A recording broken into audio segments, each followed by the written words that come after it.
बंधुओं एवं भगिनीगण, आज 8 जून को पुनः ज्योतिष का दूसरा एपिसोड। कल मैंने बताया था थोड़ा, उसके आगे आज थोड़ा बता रहा हूँ ताकि लोगों को समझ में आवे और याद भी करें। तो कल मैंने जो बताया था वो ग्रहों के बारे में, कितने ग्रह हैं, कौन कौन से हैं, और 12 राशियाँ रिपीट कर दे रहा हूँ। आज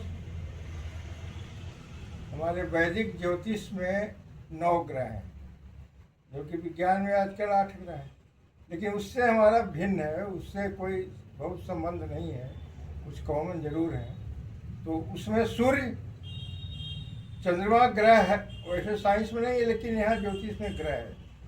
सूर्य, चंद्रमा, मंगल, बुध, बृहस्पति, शुक्र, शनि और राहु और केतु। राहु और केतु तो रहेंगे ही, 7 ये हो गए। उसमें चंद्रमा लगभग दिन के नाम पर ही है, सूर्य, चंद्र, मंगल, बुध, बृहस्पति, शुक्र, शनि। उसके अतिरिक्त चंद्रमा, राहु और केतु, तो कुल 9 हो गए। याद करना आसान है।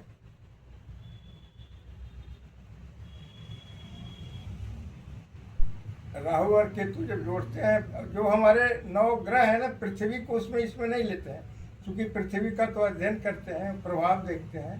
तो चंद्रमा को लेते हैं, क्योंकि चंद्रमा ग्रह नहीं है फिर भी लेते हैं, क्योंकि उसका प्रभाव हमारी पृथ्वी पर बहुत ज़्यादा पड़ता है।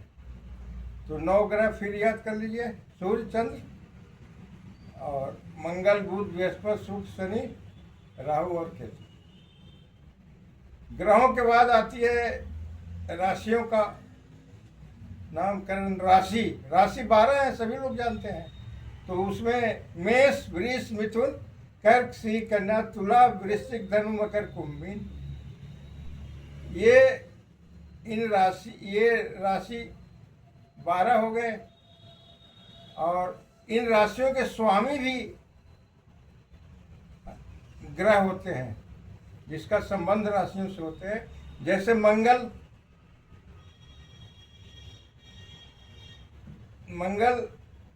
जो 8वीं राशि है, 8 और 1 मेष और वृश्चिक का स्वामी है।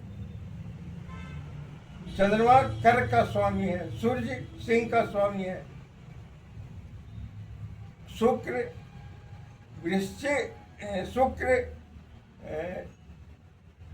वृष का स्वामी है और तुला का स्वामी है। तो इस तरह से सारे ग्रह 2-2 राशियों के स्वामी हैं।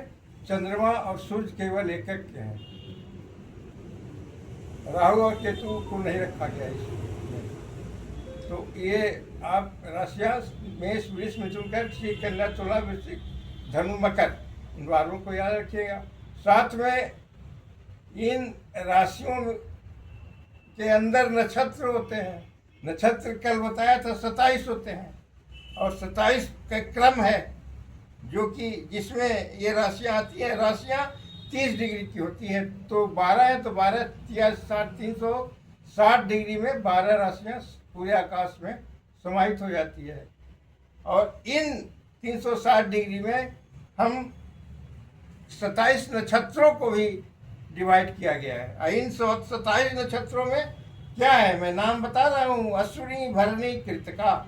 इसे मैंने बहुत पहले याद भी किया था। अगर आप याद करेंगे 3-3 के ग्रुप में याद कीजिए। अश्विनी, भरणी, कृतिका, रोहिणी, मृगशिरा, आद्रा, पुनर्वसु, पुष्यरेखा, मग्घा, पूर्व फाल्गुनी, उत्तर फाल्गुनी, हस्ता, चित्रा, स्वाति, विशाखा, अनुराधा, ज्येष्ठा, मूल, पूर्वाषाढ़, उत्तराषाढ़, श्रवण, धनिष्ठा, शतभिषा, पूर्वा फाल्गुन, उत्तर पूर्वा भाद्रपद, उत्तर भाद्रपद और रेवती। तो इस तरह 27 है, ये क्रम है उसका। आइए इसका डिस्टेंस एंगल में 13 डिग्री 20 मिनट होता है। तो 13 और 20 से अगर आप 27 से गुणा करेंगे तो आपका पूरा सर्किल 360 डिग्री आएगा। इसका इस तरह डिवीजन किया गया है। और नक्षत्र का बहुत ज़्यादा इम्पोर्टेंस है। तो मैं चाहता हूँ कि राशियों का नाम जो 12 हुआ, नक्षत्रों का नाम पूरा याद होना चाहिए, रटना चाहिए। जो कर्म मैंने बताया है उसी तरह से मैंने रटा भी था, और ये कभी भूलने लायक फिर नहीं रह जाता। तो आप भी रट लीजिए इसको। और इसका विशेष क्या गुण है बताऊंगा। और 9 ग्रह का आपने बताया, तो राशि, ग्रह और नक्षत्र, इनका नाम। और जो भाव होते हैं वो 12 होते हैं। जैसे 12 राशियां हैं, तो उस तरह से जो हम कुंडली बनाते हैं उसमें 12 खाने होते हैं, उसको भाव कहते हैं। और जो सबसे ऊपर होता है, जो नंबर 1 पर, उसको लग्न कहते हैं। और चंद्रमा जहाँ भी रहता है उसको राशि कहते हैं। तो इसको अच्छी इतना समझ लीजिए, उसके बाद आगे बढ़ेंगे। ये बेसिक है समझने के लिए कुंडली को और ज्योतिष को। धन्यवाद। हरिओम।